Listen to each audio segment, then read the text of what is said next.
2014 manifesto, 2019 manifesto చెప్పండి. 2019 manifesto తీసేయండి, అది తీసేయండి. 2014 మేనిఫెస్టోలో వాళ్ళు ఏం పూర్తి చేశారు చెప్పానండి. చర్చకు రమ్మనండి, చర్చకు సిద్ధం. వాళ్ళ మేనిఫెస్టో, మా మేనిఫెస్టో. నేను ఏంటంటే బ్లాక్ అండ్ వైట్లో ఇచ్చినటువంటి 99% వాగ్దానాలు నెరవేర్చినటువంటి ప్రభుత్వం. ఏదో అరాకొర ఉంటే ఇంకా చూస్తాం, లేదంటే మళ్ళీ మేము వస్తాం తీరుస్తాం. అరాకొర ఉంటాయి, 100కి 100 పాళ్ళు తీర్చలేకపోవచ్చు. ఎవరు అడుగుతున్నారు మమ్మల్ని ప్రశ్న? ఒక్క హామీని కూడా నెరవేర్చినటువంటి తెలుగుదేశం అడుగుతాం. 54 పేజీల మేనిఫెస్టో రిలీజ్ చేసి ఎన్నికలు అయిపోయిన తర్వాత ఆ మేనిఫెస్టోని తగలేసేసి, ఆ మేనిఫెస్టోని వెబ్సైట్లో తీసేసి ఎవరన్నా చూస్తే తిడతారని అలాంటి దౌర్భాగ్యమైన పార్టీ మమ్మల్ని అడిగే హక్కు అని అడుగుతున్నాను. నేను మనవి చేస్తున్నా, మీరు ఏ ఆఫీస్కి వెళ్ళండి, ఫ్రేమ్ పెట్టి ఉంటుంది మా మేనిఫెస్టో. మినిస్టర్ టేబుల్ మీద ఉంటుంది మేనిఫెస్టో. ఇంటింటికి తీసుకెళ్లి మేనిఫెస్టో ఇచ్చాం ధైర్యంగా. అంటే మేనిఫెస్టోలో ఇచ్చినటువంటి ప్రతి కార్యక్రమాన్ని టిక్ చేసుకుంటూ జగన్మోహన్ రెడ్డి గారు నిర్వహించారు. 0.2% లేదా 1% వదిలేసే క్షమాపణ తప్ప వేరే విషయం కాదని కూడా ఈ సందర్భంగా మనవి చేస్తున్నా. మా మేనిఫెస్టో గురించి మాట్లాడే నైతిక అర్హత తెలుగుదేశానికి లేదు. 14 సంవత్సరాల రాష్ట్రాన్ని పరిపాలించినటువంటి చంద్రబాబుకి మరింతగా లేదు.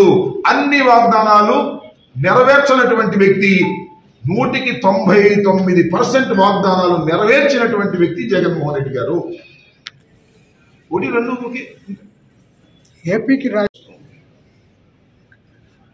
మా ప్రపోజల్ ఇంకా ఆ స్టేలో ఉంది కాబట్టి లీగల్గా అమరావతి అని చెప్తాం. ప్రస్తుతం అమరావతిలోనే ఉన్నాయి కదా. నేను ఇది ఒక పిచ్చి పరిశీలన అంటే మీరు కాస్త క్షమించాలి. తెలుగుదేశం వాళ్ళు అడుగుతా ఉన్నారు, మీరు అమరావతి రాజధాని అంటే ఏం చెప్తారు మా పిల్లలకి అమెరికాలో అడిగితే. మీరు అమరావతిని వ్యతిరేకించి మళ్ళీ 3 రాజధానులు చెప్పారు. చెప్పాం కదా, ఇప్పుడు దాని మీద ఉన్నాం. దాని మీద క్లారిటీ లేదు కదా. ఇప్పుడు మీద we are on that stand only, but it is in the supreme court litigation. How can I speak that? మేము ఇప్పటికీ చెప్తున్నాం మా విధానం 3 రాజధానులే.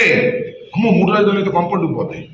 అంటుకుపోదు మరి పొలాలు కొనుక్కున్నోడికి, అంటుకుపోదు మరి కోట్లు పెట్టుబడి పెట్టినోడికి.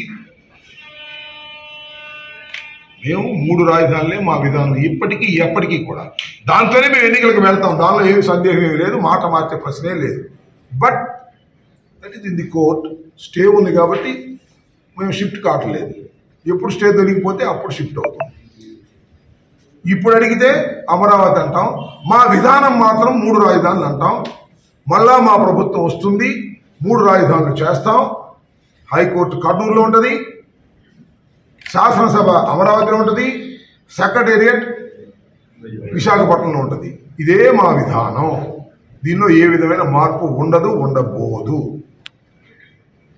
మీరు ఒకసారి రాజకీయాలు మీరే ఉన్నారు. ఒక విషయాన్ని నేను చెప్పేది ఏంటంటే, తృప్తులు అసంతృప్తులు రాజకీయాల్లో చాలా సహజమైనటువంటి విషయాలు. ఎన్నికలకు ముందు మరింత సహజమైనటువంటి అంశాలు. నేను ఒకటే చెప్తున్నా, మాకున్నటువంటి 175 and 25 ఇవి మేము డిసైడ్ చేసుకుంటున్నప్పుడు టిక్కెట్ ఆశించి రాని వారు అసంతృప్తిగా ఉంటారు. వారిని కన్విన్స్ చేసుకునే ప్రయత్నం చేస్తాం.